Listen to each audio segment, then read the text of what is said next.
let us talk a little bit about this reality, this entity known as Iblis. Iblis is the proper name of the leader of the shaitans. Shaitans belong to jinn, shaitans belong to ins. Shaitan is anybody who's trying to take you away from the path.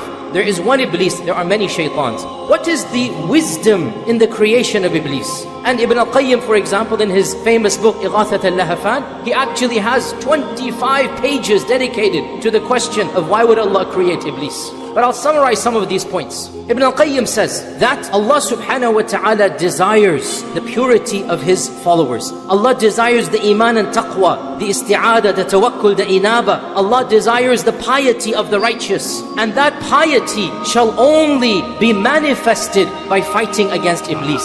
And so, when Allah subhanahu wa ta'ala has allowed this evil entity to exist, it is not because He likes the evil, it is because He loves the piety that comes in combating the evil, the righteousness that comes in overcoming that evil. Also of the wisdoms is that Allah Azza wa Jal personified evil. Can you imagine if evil were some type of cosmic force? If evil were not an actual created entity, what would we do then? But we have evil personified in one being, one entity. And we thank Allah for this, because we can now feel a sense of consolation knowing that evil is manifested in one makhluk. And this makhluk is not all-powerful. This makhluk is not God. This makhluk is a creation of Allah. And so evil can be conquered when we turn to the one who created this entity. We know that being. We have been told to take precautions against that being. Also of the wisdoms is a lesson for all of us in the story of our father Adam alayhi salam. Iblis is no stranger to humanity.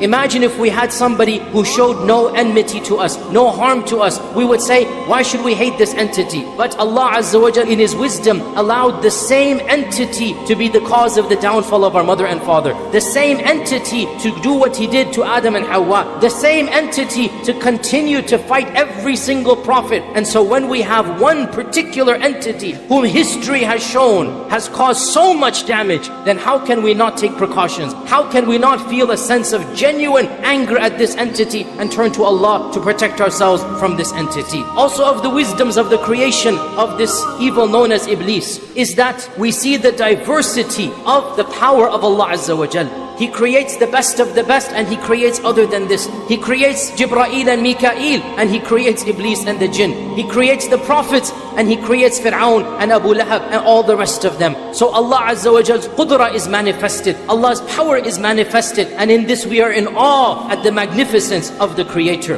Of the wisdoms of the creation of this entity is that we can truly appreciate good only by contrasting it with evil. We can appreciate beauty when we see what exactly is ugly. We can appreciate the brightness of the day only after the darkness of the night. So by having these contrasts and by knowing how evil an entity can be, because in the end of the day, the evil of Iblis is completely irrational. He gains nothing by misguiding us. He's going to Jahannam anyway. What an irrational evil is this? And we have done nothing to him such that he's an enemy to us. But when that evil is there, so then we are able to understand that there's a particular being, a makhluk of Allah, who harbors so much evil that we have to take our precautions. We have to be careful, and this helps us be more righteous. Of the wisdoms as well, and this is a very profound point, brothers and sisters, pay attention to this. Of the wisdoms is that it is actually therapeutic for our own salvation. It is therapeutic for our own betterment. There is a psychological wisdom in having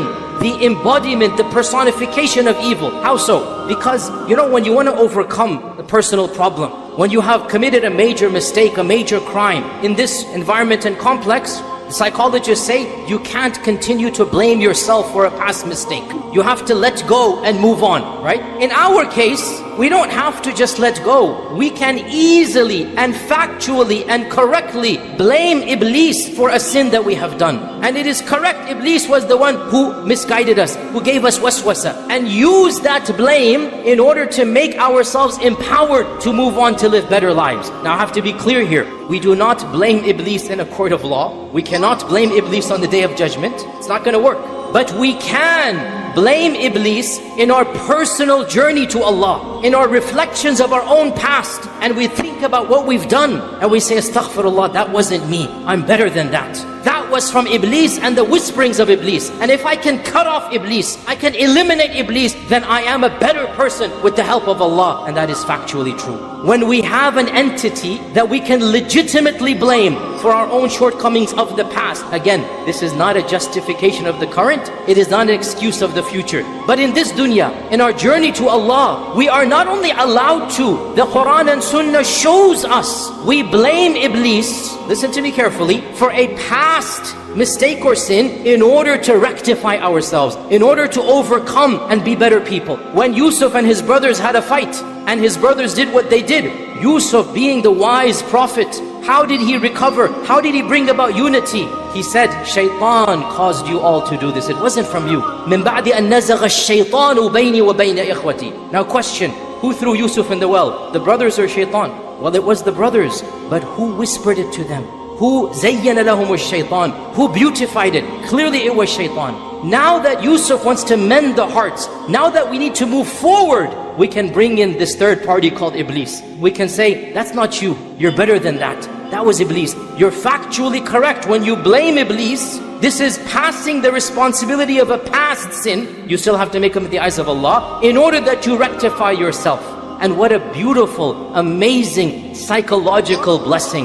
You are better than this, brothers and sisters. Wallahi, you're better than this. Something happened in the past that is shameful. You committed a sin that really causes you pain. Well, it's good it causes you pain. It's good it causes you shame. But guess what? You need to stop just blaming yourself and realize, yes, Iblis was involved. And you can be better. And your addiction, that's coming from Iblis. That evil that you did, that harsh statement that you said, the physical pain that you caused, the stealing that you did, the sharab, the khamar, everything that you did, it was Iblis's fault. Now be better. Cut him out of your life. Stand up and be a worshipper of Allah. Turn to Allah subhanahu wa ta'ala and blame that evil. A'udhu billahi minash shaitanir rajim. Blame him because you are a better person. This is a beautiful wisdom in the creation and in the manifestation of this entity. Because لَقَدْ خَلَقْنَا الْإِنسَانَ فِي أَحْسَنِ تَقْوِيمٍ. Allah created us good. Allah created us high up. And then shaitan waswas and shaitan misguides. So we get rid of shaitan and we come back to the ahsani taqweem. So my advice to myself and all of you, rise up to the potential that Allah wanted for you and Allah created you for. Cut off from shaitan. Turn to Allah. Give up the lifestyle that is an evil lifestyle. And inshaAllah ta'ala, in defeating shaitan and in overcoming shaitan, that is how we will return to the abode where we were before shaitan caused our mother and father to be expelled from it.